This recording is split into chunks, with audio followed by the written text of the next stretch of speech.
صدق رسوله النبي الكريم ونحن على ذلك من الشاهدين والشاكرين والحمد لله رب العالمين.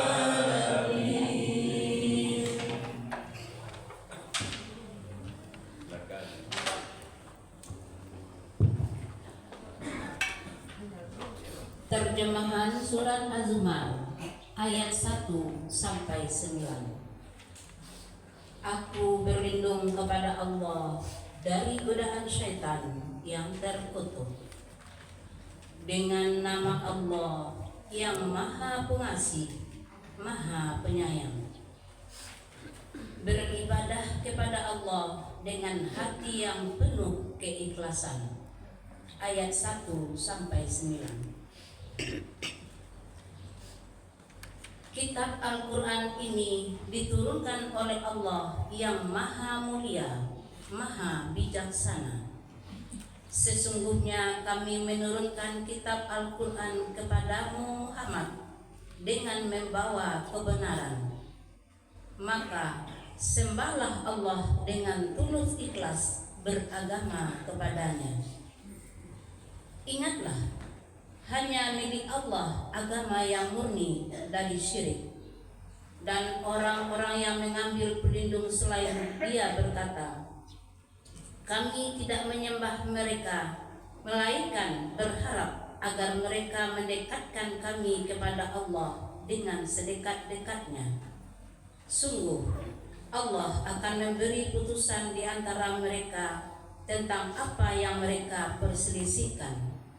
Sungguh, Allah tidak memberi petunjuk kepada pendusta dan orang yang sangat ingkar. Sekiranya Allah hendak mengambil anak, tentu Dia akan memilih apa yang Dia kehendaki dari apa yang telah diciptakannya. Maha suci Dia, Dialah yang Maha Esa, Maha Perkasa. Dia menciptakan langit dan bumi dengan tujuan yang benar. Dia memasukkan malam atas siang dan memasukkan siang atas malam dan menundukkan matahari dan bulan. Masing-masing berjalan menurut waktu yang ditentukan. Ingatlah, Dialah yang Maha Mulia, Maha Pengampun. Dia menciptakan kamu dari diri yang satu, Adam. Kemudian darinya Dia jadikan pasangannya, dan Dia menurunkan 8 pasang hewan ternak untukmu. Dia menjadikan kamu dalam perut ibumu, kejadian demi kejadian dalam 3 kegelapan. Yang berbuat demikian itu adalah Allah, Tuhan kamu, Tuhan yang memiliki kerajaan. Tidak ada Tuhan selain Dia. Maka mengapa kamu dapat dipalingkan? Jika kamu kafir, ketahuilah, maka sesungguhnya Allah tidak memerlukanmu, dan Dia tidak meridai kekafiran hamba-hambanya. Jika kamu bersyukur, Dia meridai kesyukuranmu itu. Seseorang yang berdosa tidak memikul dosa orang lain. Kemudian kepada Tuhanmu lah kembalimu, lalu Dia beritakan kepadamu apa yang telah kamu kerjakan. Sungguh, Dia Maha mengetahui apa yang tersimpan dalam dadamu. Dan apabila manusia ditimpa bencana, dia memohon pertolongan kepada Tuhannya dengan kembali taat kepadanya.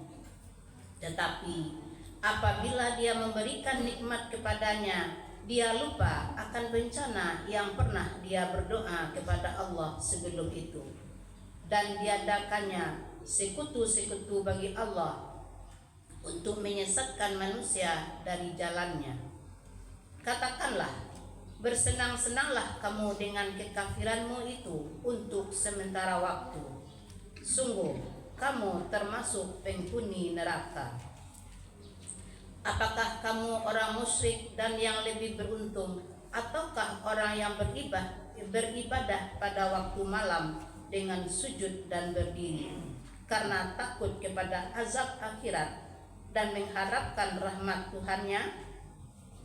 Katakanlah, apakah sama orang-orang yang mengetahui dengan orang-orang yang tidak mengetahui? Sebenarnya hanya orang yang berakal sehat yang dapat menerima pelajaran. Maha benar Allah dengan segala firman-Nya. Amin.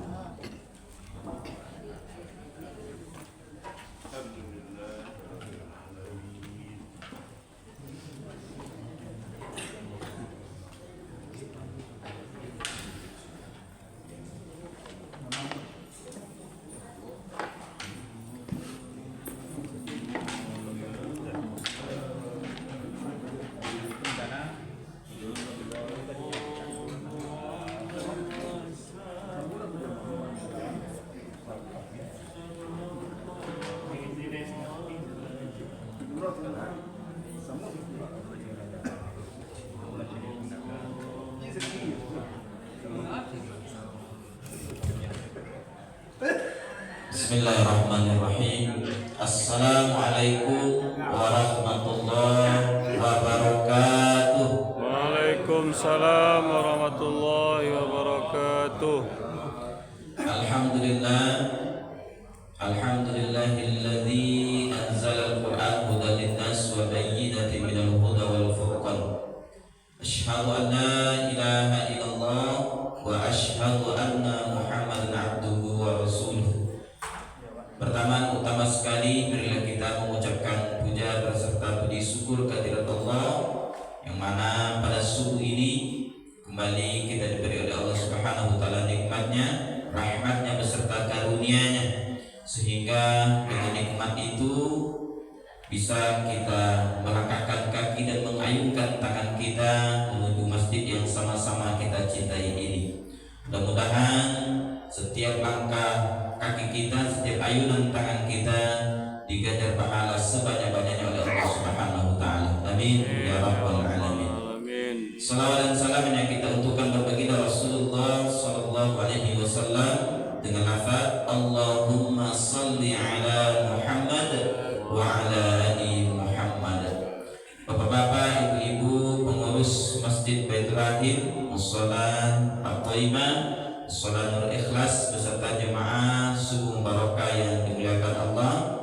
Sebetulnya yang akan mengisi atau memberi ilmu pada kita bersama pada subuh ini adalah Ustaz Khairul Jumin Al-Imami. Tadi pas baik kemasan ini dalam terjadi hampir sudah itu beliau WA. Mudah-mudahan kita doakan, mudah-mudahan beliau sehat-sehat saja. Mudah-mudahan dengan pertemuan selanjutnya kita bisa kembali bertemu dengan beliau, mendapatkan ilmu-ilmu dari beliau. Daripada itu, karena 2 minggu yang lewat, nak letih Ustaz awak. Ini dibayi beliau. Dibayi Ustaz beliau. Alhamdulillah Ustaz yang 2 minggu yang lewat nak tiba, alhamdulillah tiba kini. Liverpool bayi Ustaz. Alhamdulillah nasihat beliau. Nah, kini berarti Allah lah meridhoi kepada awak untuk menambah ilmu tentang masalah kesehatan. Terus saja kepada Ustaz kita, Ustaz Dr. Ahmad Taufik, kita persilakan.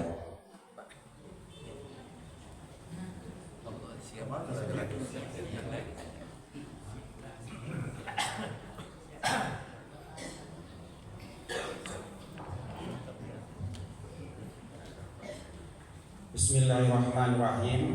Assalamualaikum warahmatullahi wabarakatuh. Waalaikumsalam warahmatullahi wabarakatuh. Alhamdulillahirabbil alamin. Wassalatu wassalamu ala asrafil anbiya'i wal mursalin wa ala alihi rasulillah ajmain. Rabbi shrah li sadri wa yassir li amri wahlul 'uqdatam min lisani yafqahu qawli.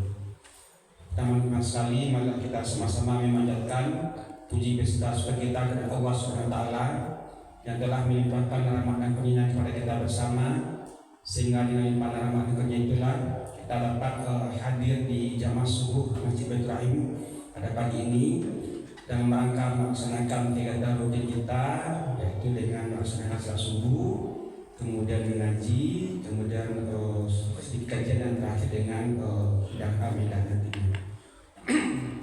Kemudian salam dan banyak kita kirimkan buat junjungan kita, yakni Nabi besar Muhammad Sallallahu Alaihi Wasallam. Ya, terima kasih kami ucapkan kepada Ustaz Rahman yang telah memberikan kesempatan kepada kami, yang kami hormati pengurus Masjid Baitur Rahim, Musalah Al-Taibah dan Musalah Ikhlas, serta terkhusus jamaah suku kita pada pagi ini, yaitu Bapak Ibu yang berbahagia. Seperti yang disampaikan oleh Ustaz Rahman tadi, bahwasanya pagi ini diselenggarakan Ustaz hadir di Jumi, tapi karena mungkin ada halangan yang tidak bisa dihindari, maka beliau tidak hadir di jaga bersama, maka kami mengisi supaya tidak ada kekosongan asa kita pada pagi ini. Bapak Ibu yang berbahagia, jadi topik kita pagi ini adalah tentang kesehatan. Mungkin selama ini kita tidak berpikir tentang hal yang terjadi pada diri kita atau hal-hal yang terjadi pada keluarga kita. Misalnya kita yang pada waktu muda dulu dengan aktivitas fisik yang mungkin sama dengan kita lebih pada sekarang, tapi kalau waktu muda dulu pada waktu istirahat malam tidak menimbulkan gejala apa-apa pada kita, tapi sekarang rasa letih, rasa sakit tulang-tulang itu sangat terasa sekali mungkin. Kemudian bisa juga pada waktu kita melakukan pergerakan salat, misalnya pada waktu kita mengerjakan pergerakan salat atau perubahan posisi, sendi-sendi kita pada waktu kita muda dulu tidak ada berbunyi, tapi sekarang pada waktu usia-usia purna bakti ini sudah mulai berbunyi, misalnya pada ruku, berbunyi di pinggang atau di lutut atau di persennya kita. Mungkin itu telah kita alami, tapi mungkin tidak terpikir oleh kita apa penyebabnya. Tapi yang sangat yang sangat radikal sekali adalah mungkin saudara atau teman kita atau kenal kerabat kita mungkin dengan trauma yang sedikit saja, misalnya terpeleset di kamar mandi atau terjatuh pada waktu turun dari tempat tidur, tapi dia mengalami patah tulang. Itu kan sebenarnya bukan hal yang bukan wajar. Sebab kalau patah tulang itu sebenarnya pada waktu kita usia muda mungkin sudah jatuh sangat kuat sekali, kemudian bermotor ditabrak, jatuh tidak apa-apa. Tapi kenapa pada waktu kita usia purna bakti ini dengan sedikit trauma sudah sampai menimbulkan hal yang sangat serius, dalam hal ini terjadinya patah tulang. Jadi pembahasan kita pada pagi ini adalah pembahasan yang penting sekali bagi kita usia purna bakti ini, adalah yang disebut dengan osteoporosis. Osteoporosis ini adalah terjadinya pengapuran atau kurangnya kepadatan tulang pada usia-usia purna bakti ini. Jadi mungkin ini penting sekali ya kita ketahui, pertama tentu kita ketahui apa penyebabnya, kemudian mungkin apa juga adalah bagaimana nanti kita melakukan pencegahan sehingga proses osteoporosis itu kalaupun terjadi di kita terjadinya tidak begitu cepat, kemudian kita terhindar dari trauma-trauma yang akan menyebabkan timbulnya patah tulang pada diri kita. Jadi Bapak Ibu, penyebab pertama dari osteoporosis itu seperti yang telah kami sampaikan tadi, tentu pertama itu adalah faktor usia. Jadi tulang kita ini Bapak Ibu, ketika kita telah memasuki usia semakin usia lanjut, usia purna bakti, kepadatan tulang kita itu sangat jauh berkurang sekali dibandingkan ketika kita berusia muda dulu. Hal ini karena tulang itu kepadatannya berasal dari zat kapur dan zat kalsium yang berasal dari luar tubuh kita. Bisa jadi dari makanan, atau bisa juga dari aktivitas fisik yang kita lakukan, atau bisa juga dari sinar matahari pagi yang kita dapatkan. Jadi ketika kita sudah berusia purna bakti ini,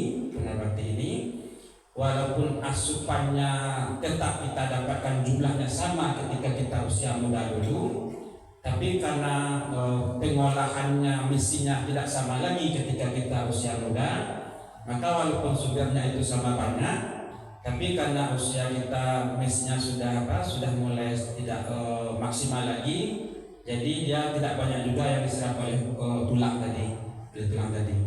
Jadi dia lebih banyak keluar melalui buang air kecil kita. Walaupun kita usahakan sumbernya sama dengan jumlahnya sama ketika kita usia muda. Yang pertama. Jadi yang pertama itu adalah faktor usia. Yang kedua adalah faktor jenis kelamin. Jadi Bapak Ibu, risiko terjadinya pengapuran tulang ini atau osteoporosis ini lebih tinggi terjadi pada ibu-ibu dibandingkan daripada bapak-bapak. Makanya wajar yang sering mengalami patah tulang ketika jatuh di kamar mandi atau terpeleset sedikit itu lebih sering kejadiannya pada ibu-ibu dibanding bapak-bapak. Apa penyebabnya? Penyebabnya yang pertama adalah karena aktivitas fisik bapak-bapak di waktu muda itu jauh lebih tinggi daripada ibu-ibu. Yang pertama, sehingga asupan penyerapan zat yang menyebabkan seperti zat tulang dan zat kapur atau zat kalsium tadi lebih banyak pada bapak-bapak dibanding ibu-ibu ketika dia masih usia-usia produktif.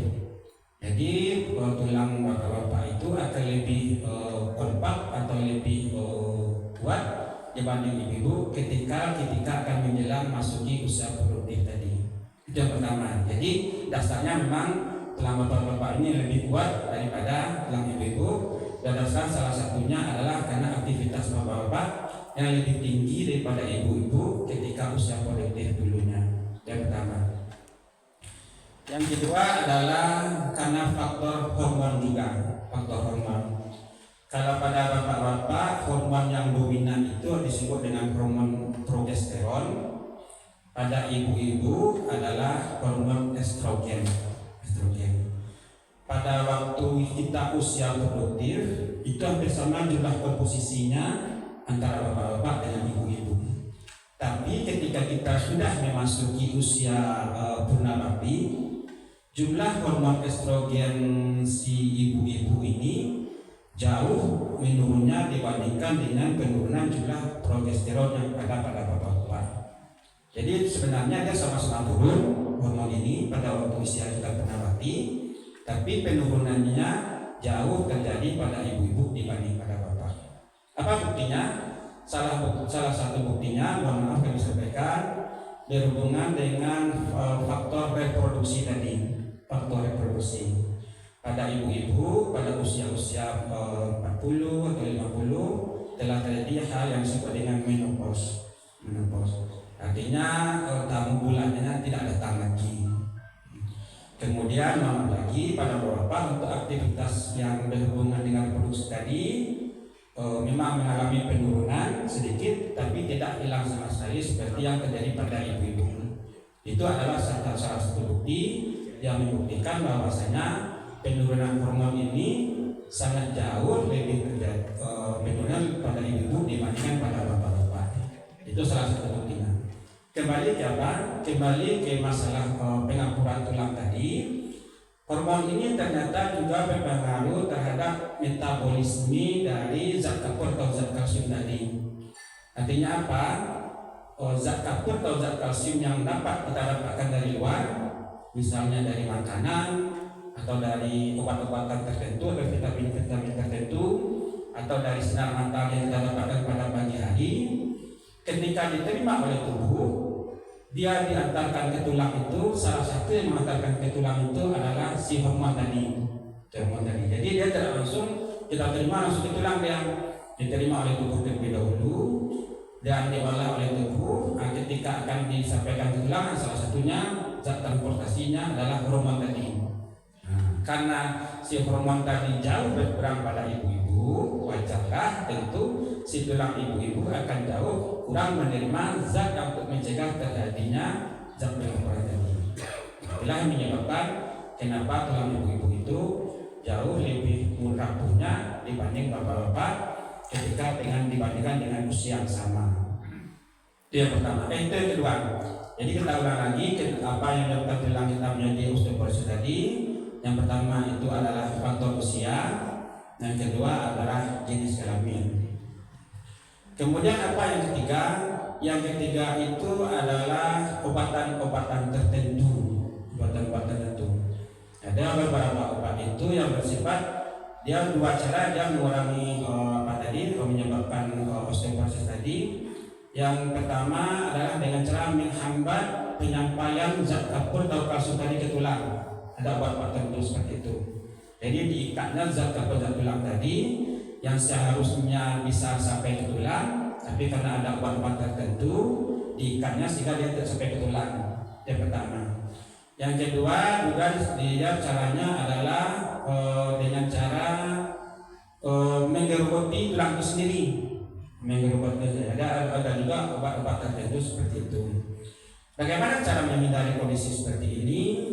Hindarilah memakai obat secara berlebihan dalam waktu yang lama tanpa ada pengawasan dari bagian kesehatan, terutama ini dari dokter atau dari orang farmasinya. Kebanyakan dari kita ada obat dewa namanya beredar di tengah masyarakat. Obat dewa ini adalah obat panik-panik, biasanya sering dipakai oleh orang pekerja keras yang dibagi sendiri ke apotek atau ke toko obat tanpa ada pengawasan. Memang ketika kita minum obat tersebut, rasa letih kita, rasa panik-panik kita itu akan berkurang. Tapi salah satu efeknya seperti yang kami sampaikan tadi, dia bisa ada obat-obat tertentu yang mempengaruhi metabolisme kalsium atau zat kapur tadi, sehingga zat kapur itu tidak sampai ke tulang. Akibatnya adalah faktor risiko terjadinya kerusakan tulang itu lebih cepat daripada diri kita. Jadi kami imbau lagi hindarilah memakai obat-obatan, apalagi obat-obat tersebut dipakai dalam jangka waktu yang lama, dalam jangka waktu yang panjang tanpa melakukan konsultasi kepada dokter atau ke orang farmasi. Nah, itu salah satu apa yang untuk menghindari. Jadi itu dah 3 ya Bapak Ibu ya, penyebab pengangguran tulang tadi. Yang keempat adalah kebiasaan kita. Kebiasaan kita banyak sekali kebiasaan kita menyebabkan mudahnya terjadi pengangguran tulang pada diri kita. Apa itu yang kebiasaan kita?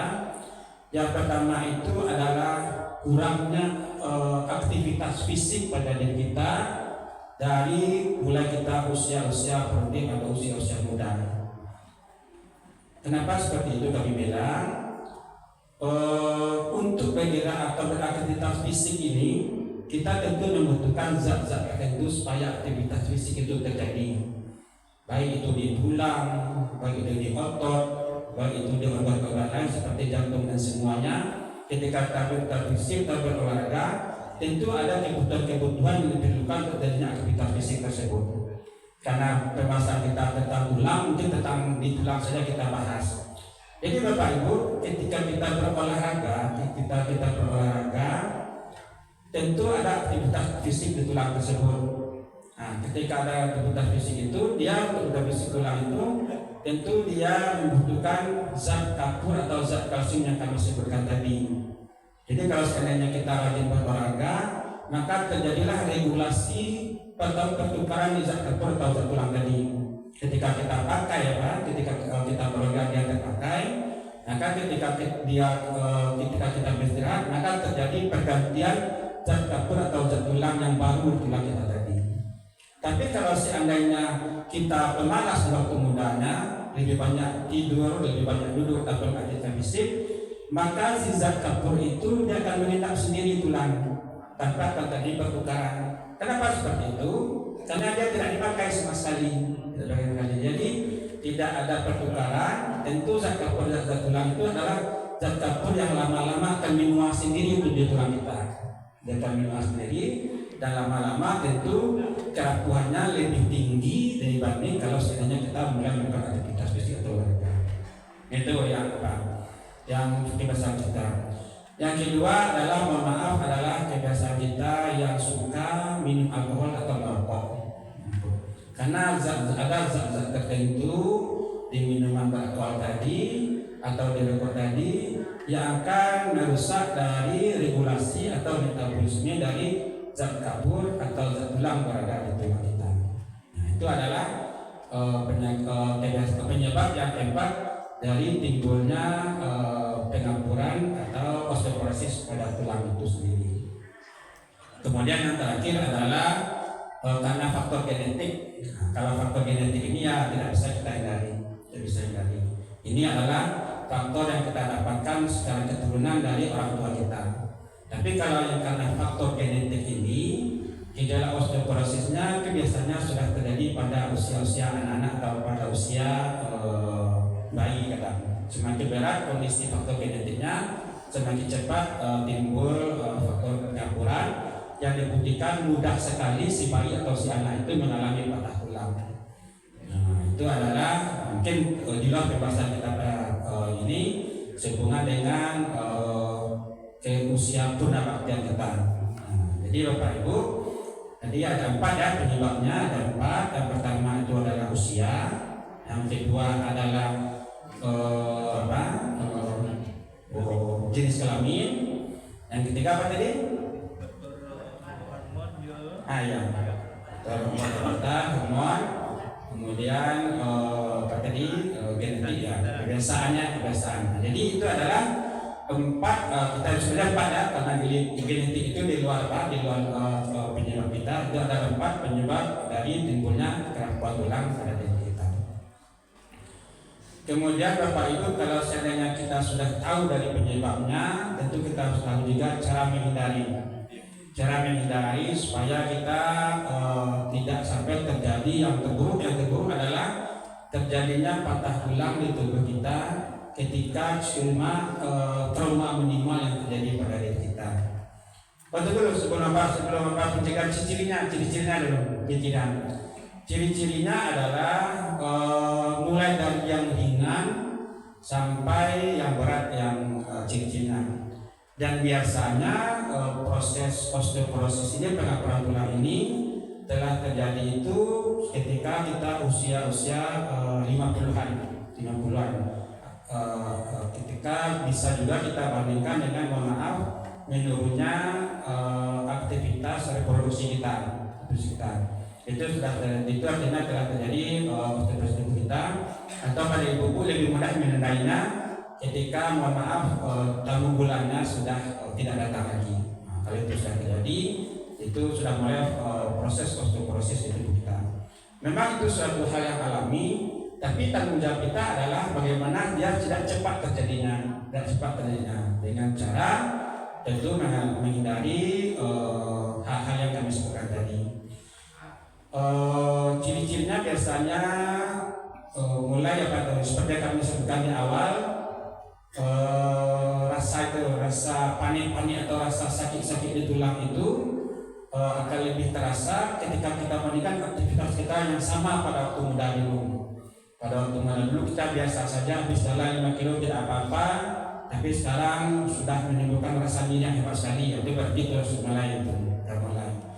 Kemudian bisa juga pada waktu salat atau aktivitas fisik yang menggunakan sendi itu berbunyi, itu sudah mulai juga atau proses seperti itu. Atau yang lebih baik lagi nih, mungkin kita berpikir kenapa orang tua itu semakin lama semakin kecil tubuhnya, semakin kecil tubuhnya. Kenapa seperti itu?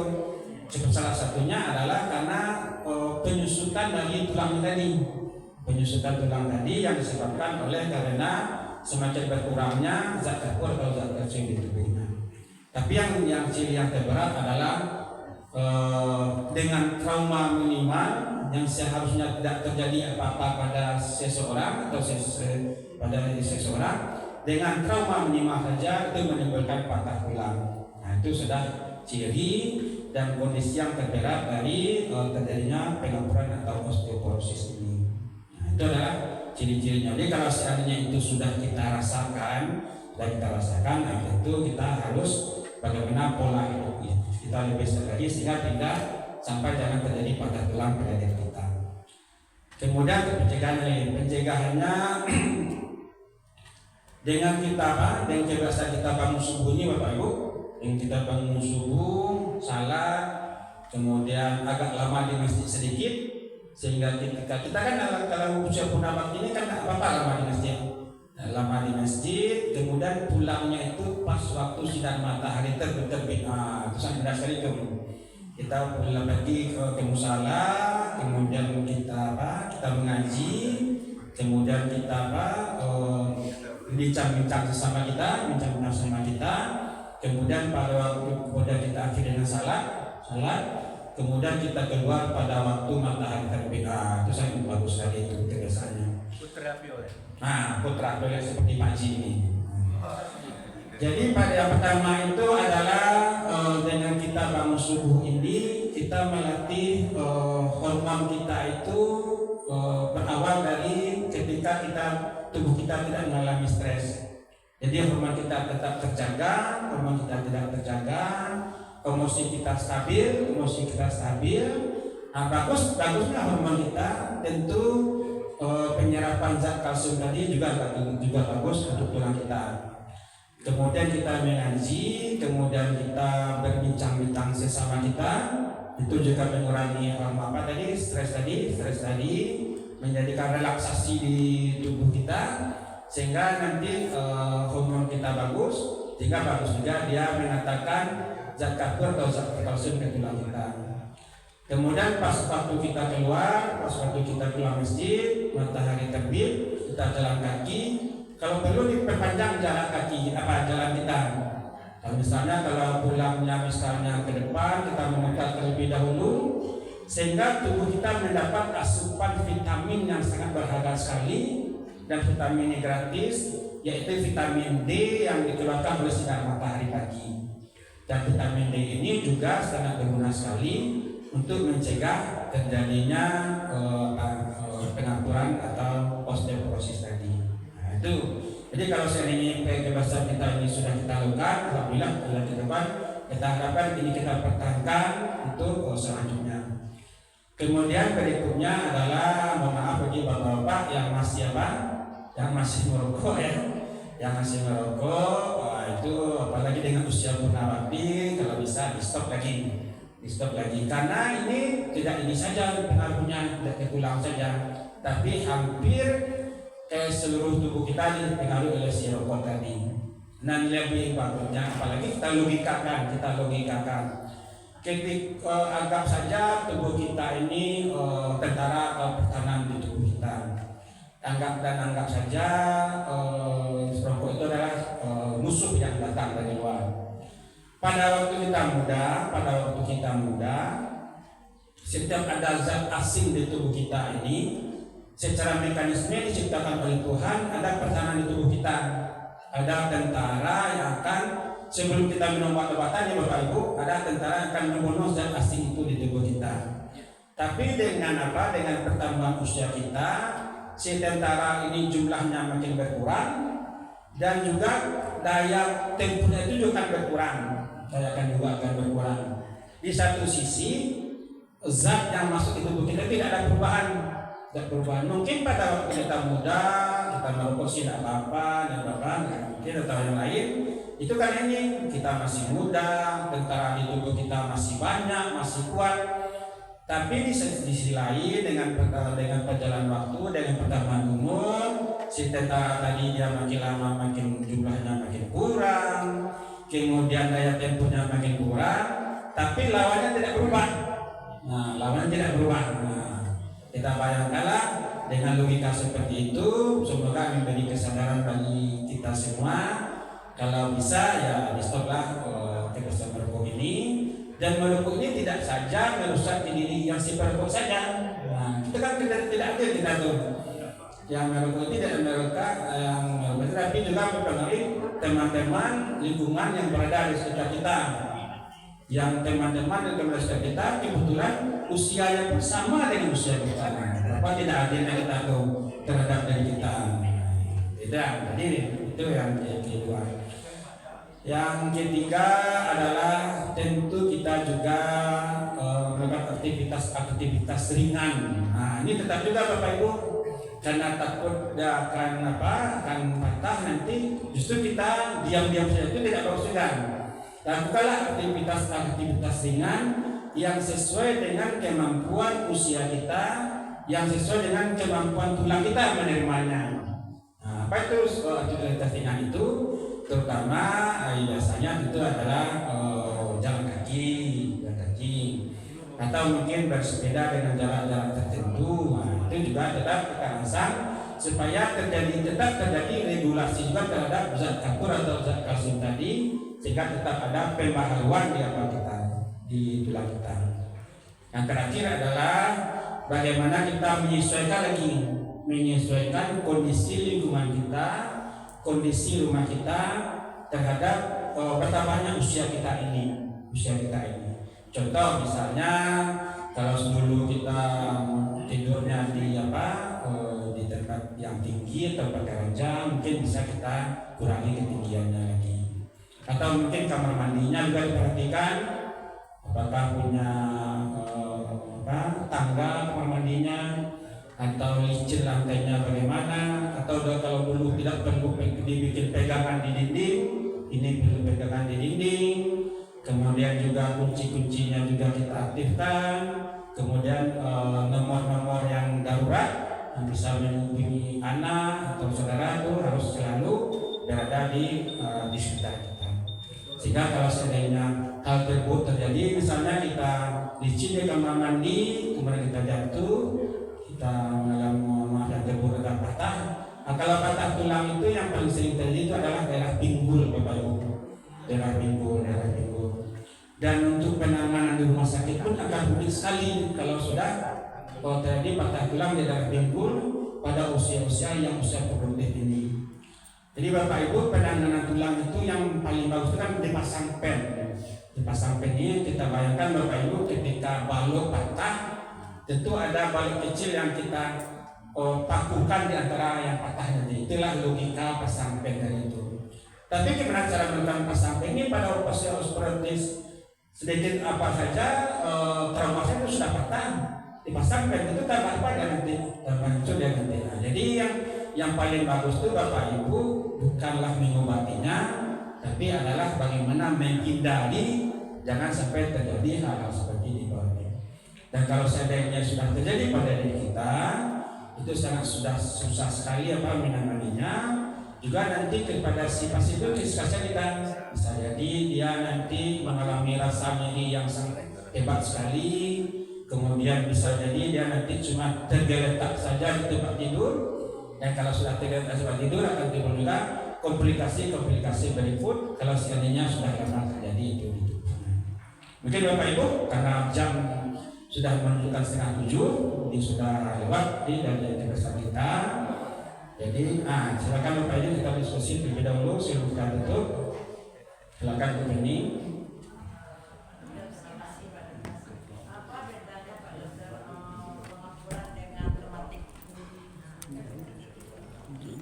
Kalau itu hal yang berbeda Bapak Ibu ya, hal yang berbeda dan gejalanya pun berbeda. Kalau pengapuran ini adalah seperti yang kami sampaikan tadi, berkurangnya zat kapur atau zat kalsium di tubuh kita. Itu terjadi di hampir sepanjang tulang kita. Kalau rematik itu adalah lebih bersifat ke arah persendian.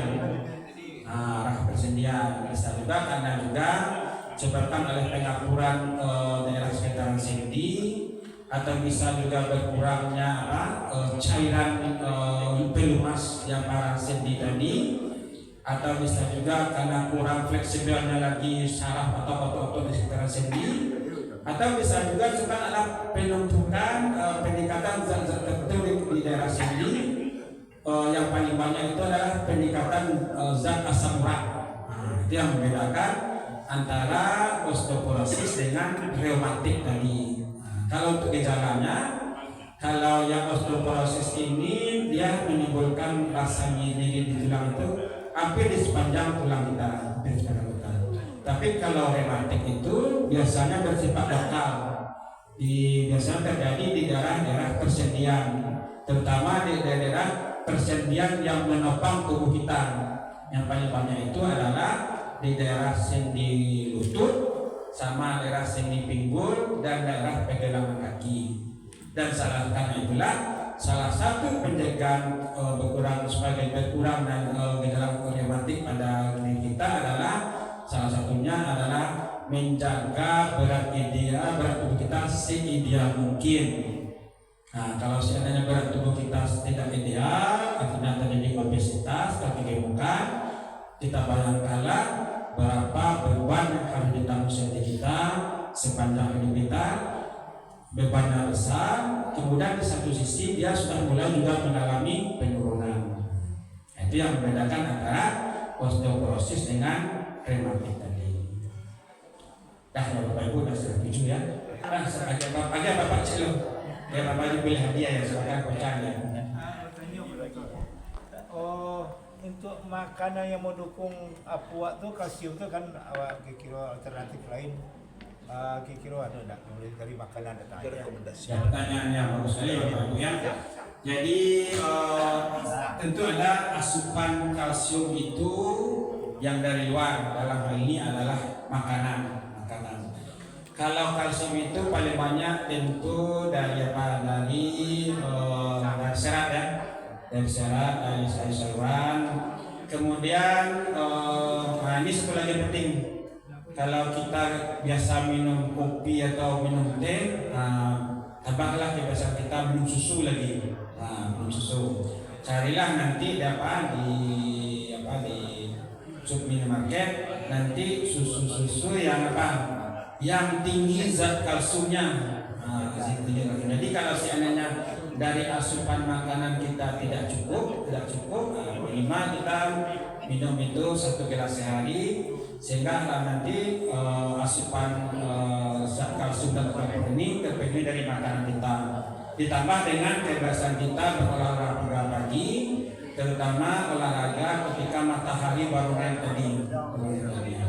Jadi dengan apa tadi kita harapkan zat kalsium, zat kapur yang dari luar tubuh kita terpenuhi, sehingga proses osteoporosis, proses pengakuran tulang pada diri kita, terutama diri kita yang berada di dalam sini, yang usia-usia pernah mati ini tidak terjadi, dan kalau terjadi lambat prosesnya. Mungkin dia dapat kami sampaikan Bapak Ibu, semoga bermanfaat apa yang kami sampaikan.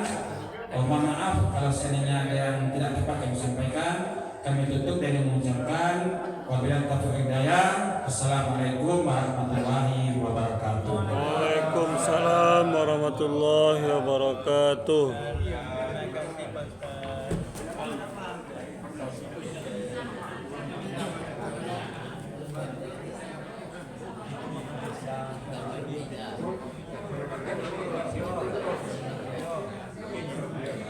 Baik Bapak dan Ibu, alhamdulillah, terima kasih kepada Pak Dokter yang sudah memberikan ilmu di hadapan kita bersama. Mudah-mudahan bisa kita pahami sehingga kita bisa sehat. Sehingga dengan kesehatan itu kita bisa beribadah kepada Allah Subhanahu wa taala. Amin. Pada Ibu Ipas, suku kita pada suku ini berjumlah Rp280.000. Rp280.000. Ini informasi yang kami sampaikan. Pertama, insyaallah di masjid kita di Baitur Rahim maghrib nanti akan kita lanjutkan pelajaran tahsin. Silakan bagi bapak dan ibu yang ingin perbaiki bacaan hadir, insyaallah akan kita laksanakan malam nanti dan malam besok. Dan juga apa kabar dari Pak Chan di Mushola Thaibah sudah maghrib aja. Sudah maghrib nanti akan ada pengajian tentang sejarah Nabi, khususnya Nabi Muhammad. Sirah Nabawiyah, cerita atau kisah Nabi Muhammad akan disampaikan Ustaz Anggi. Bagi bapak ibu yang pada waktu silakan hadir nanti Mushola Thaibah untuk mendengarkan pengajian tentang Sirah Nabawiyah. Kemudian para ibu yang dimuliakan Allah, untuk kepengurusan kita agak terhenti sebentar karena proses menekan SK hari ini kabarnya ada kebijakan baru, biasanya dari kantor KUA. Hari ini kemarin kita dapat kabar itu yang memberikan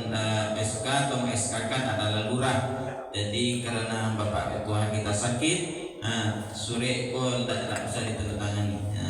Jadi mungkin kita akan bersabar menunggu sebentar. Insya Allah sesuai rencana. Mudah-mudahan dalam minggu ini Pak Ketua sehat. Kita doakan bersama. Kemudian mudah-mudahan nanti pas kita pelantikan kepengurusan baru Masjid Baitur Rahim, insyaallah mudah-mudahan kita langsungkan dengan acara tabligh akbar peringatan Maulid Nabi besar Muhammad sallallahu alaihi wasallam. Mungkin hanya itu bisa kita sampaikan, lebih dan kurang kita mohon maaf. Wabillahi taufiq wal hidayah. Wassalamualaikum warahmatullahi wabarakatuh. Waalaikumsalam warahmatullahi wabarakatuh. Pak Ustadz kita tadi insyaallah bisa kabarkan. Kita doakan kabarake umroh.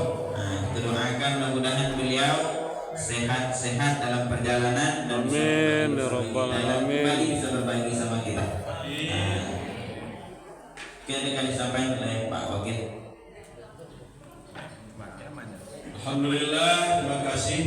Sementara kita menunggu hidangan dari adik-adik kita yang membantu. Bapak dan Ibu sedang di subuh yang dirahmati Allah. Tadi sudah disampaikan oleh Pak Ustaz Rahman tentang perjalanan ibadah oleh Pak Dokter saya berkeluarga, Pak Ustaz Ibu ya. Ya. Kita doakan semoga perjalanan ibadah ini berjalan baik dan lancar. Amin ya rabbal alamin. Kemudian dapat melaksanakan secara maksimal ibadah beliau di tanah suci. Amin, amin ya rabbal alamin. Kemudian tentang materi yang beliau sampaikan tadi tentang kesehatan, luar biasa sekali. Luar biasa sekali, dapat ilmu, dapat pengetahuan kita betapa pentingnya sekarang di usia-usia seperti ini kita menjaga, memelihara kondisi-kondisi kita yang dikatakan tadi di usia purna ini rentan ini terhadap gangguan kesehatan. Jadi upaya pertama yang bisa kita lakukan adalah menjaga dari hal-hal yang mengganggu kesehatan itu sendiri, apalagi tadi tentang osteoporosis yang bisa mengganggu ibadah kita. Bapak dan Ibu sedang jemaah subuh yang dirahmati Allah, yang perlu mendapat stressing sekali oleh kita, jangan sampai terjadi trauma terhadap tubuh kita yang akibatkan jatuh, benturan atau segala macam. Sebab kalau ini terjadi, ini akan mengganggu sistem kesehatan tubuh kita yang lain, mengganggu fungsi kesehatan kita yang lainnya. Itu makanya banyak orang yang jatuh, tergelincir atau apapun yang bisa menjadi itu sulit kembali atau lama pulihnya kembali. Sebab dia mempengaruhi getaran jatuh itu, beban tubuh yang jatuh tadi itu juga akan berakibat pada yang lain. Apalagi Bismillahirrahmanirrahim. Jadi betapa luar biasanya pagi tadi ini kita dapatkan ilmu dari Pak Dokter tentang kesehatan. Makasih, mudah-mudahan menjadi ibadah oleh beliau dan menjadi pengetahuan yang luar biasa untuk kita. Bismillahirrahmanirrahim.